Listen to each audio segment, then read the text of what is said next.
Halo semuanya, selamat datang di segmen analisa. Entah apa yang ada di pikiran seorang Kapolres, kenapa dia menyuruh anak buahnya untuk mencari uang 1,8 miliar karena si Kapolres ini pengen beli mobil mewah, yakni adalah mobil Alphard yang berharga 1,8 miliar. Ini kejadian di Bima Kota, Kapolresnya yang bernama AKBP Didi Kuncoro yang menyuruh bawahannya yang sudah menjadi tersangka sekarang adalah AKP Malaungi. Kuasa hukumnya Asmuni mengatakan bahwa ini Kapolresnya itu yang nyuruh AKBP Didik mencarikan uang 1,8 miliar buat beli mobil Alphard tersebut. Ini kan aneh ya, seharusnya di Nusa Tenggara Barat, terutama di bagian Bima Kotanya, dia itu kan harus mengamankan agar tidak terjadi pelanggaran hukum, pengedaran barang terlarang tersebut, tapi justru malah dia gitu ya menjadi backing dari bandarnya. Ada beberapa saksi yang sudah diamankan. Kenapa ini menjadi salah satu kasus yang alat buktinya sangat kuat? Kalau aku lihat di sini ada sejumlah barang bukti yang merujuk ke alat bukti ya. Pertama ada sejumlah transferan uang.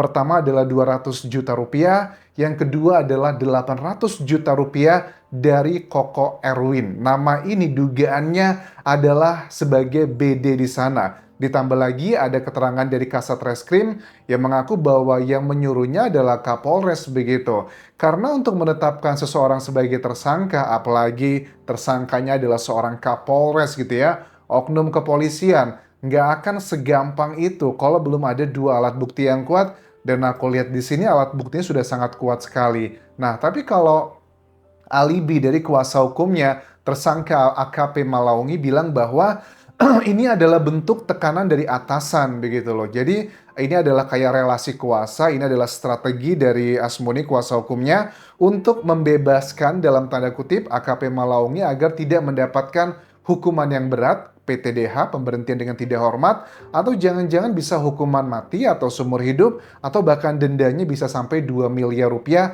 karena itu adalah yang sepertinya akan diberikan kepada AKBP Didi Kuncoro Kapolres Bima. Kalau aku lihat profil dari AKBP Didik ini memiliki sejumlah penghargaan loh pada saat menjabat sebagai Kapolres di Bima Kota. Misalnya nih ya, nama Didik itu juga sempat tercatat mendapatkan penghargaan Best Inspiring and Visionary Leader 2025 pada ajang Indonesia Award Magazine Inspiring Professional and Leadership Award 2025. Bahkan di akun Instagram pribadinya, Didik mengungkapkan bahwa penghargaan tersebut menjadi energi positif untuk terus melayani masyarakat dengan ikhlas. Masa sih dengan ikhlas? Ada beberapa hal yang menurut aku sangat mengerikan sekali, makanya aku tidak bisa memungkiri bahwa sebagian masyarakat pada saat kinerja kepolisian katanya meningkat berapa persen begitu, bahkan dipercaya sama masyarakat, tapi sebagian masyarakat menilai sepertinya Polri ini juga perlu dilakukan reformasi begitu loh, karena terlalu banyak oknum-oknum yang melanggar aturan. Ada beberapa poin yang akan kita bahas, ada beberapa keterangan dari Pak Susno Duwaji, mantan Kabareskrim Polri, yang sangat mengkritik keras terkait dengan peristiwa ini. Tapi, apakah yakin peristiwa ini adalah satu-satunya yang terjadi di Indonesia? Atau jangan-jangan ini adalah fenomena gunung es, bukan cuman kepada institusi Polri, mungkin juga ada institusi pemerintah lainnya kurang lebih juga sama. Dugaannya mengarah ke sana. Apakah sebenarnya di luar sana juga banyak Kapolres-Kapolres seperti AKBP Didi Kuncoro ini? Kita bahas dulu kronologinya seperti apa sih, kok sampai seperti ini dan hukumannya seperti apa? Siapa sajakah yang terlibat dalam kejadian ini? Kayaknya nggak mungkin ya. Kalau dari pemimpin tertingginya aja bisa melakukan aksi sebegitu lancarnya, kayaknya nggak mungkin kalau yang terlibat hanya satu atau dua orang, atau bahkan nggak mungkin cuma terjadi di tahun 2026 ini. Apakah tahun-tahun sebelumnya sudah menjadi praktek yang rahasia umum dugaannya oknum-oknum kepolisian kalau pengen mendapatkan uang tambahan menggunakan hal-hal Misalnya adalah dengan cara seperti ini. Keterangan terbaru dari Irjen Pol Joni Edison Isir, Kadif Humas Polri, mengatakan terkait dengan kronologi bagaimana ceritanya kok sampai Kapolres Bima ini bisa ditetapkan sebagai tersangka dan sampai sekarang belum dilakukan penahanan. Alasannya sih karena lagi menunggu sidang kode etik untuk dilakukan PTDH atau pemberhentian dengan tidak hormat agar proses pidananya bisa diprosesnya secara lancar.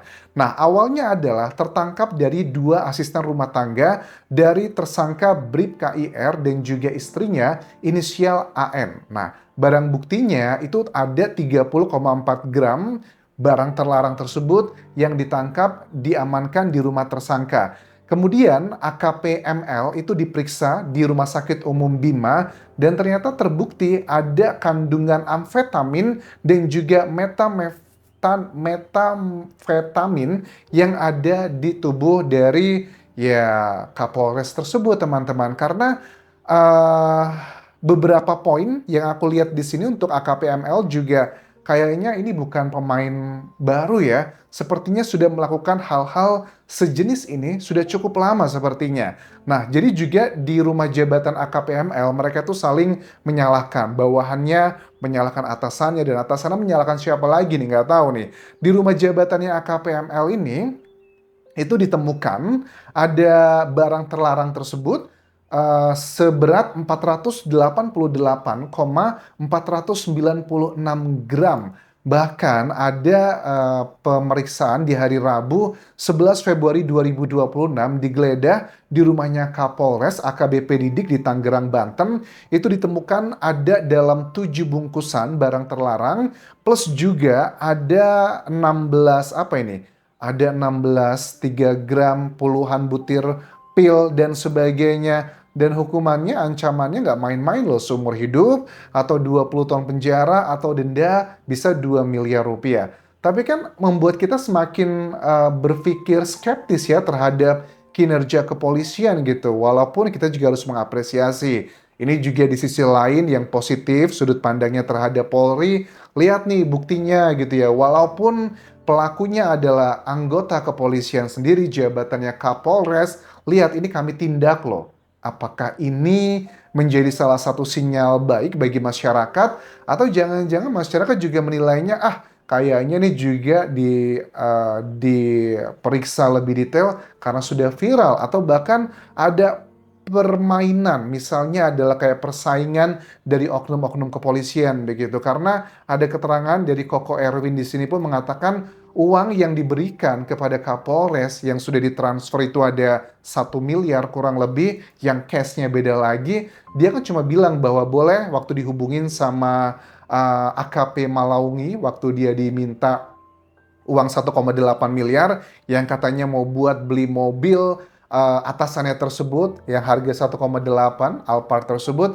Nggak apa-apa katanya, saya bisa nih ngasih uang kamu segitu, saya nggak masalah, tapi dengan syarat tolong jangan ganggu saya di wilayah hukum di Bima Kota tersebut.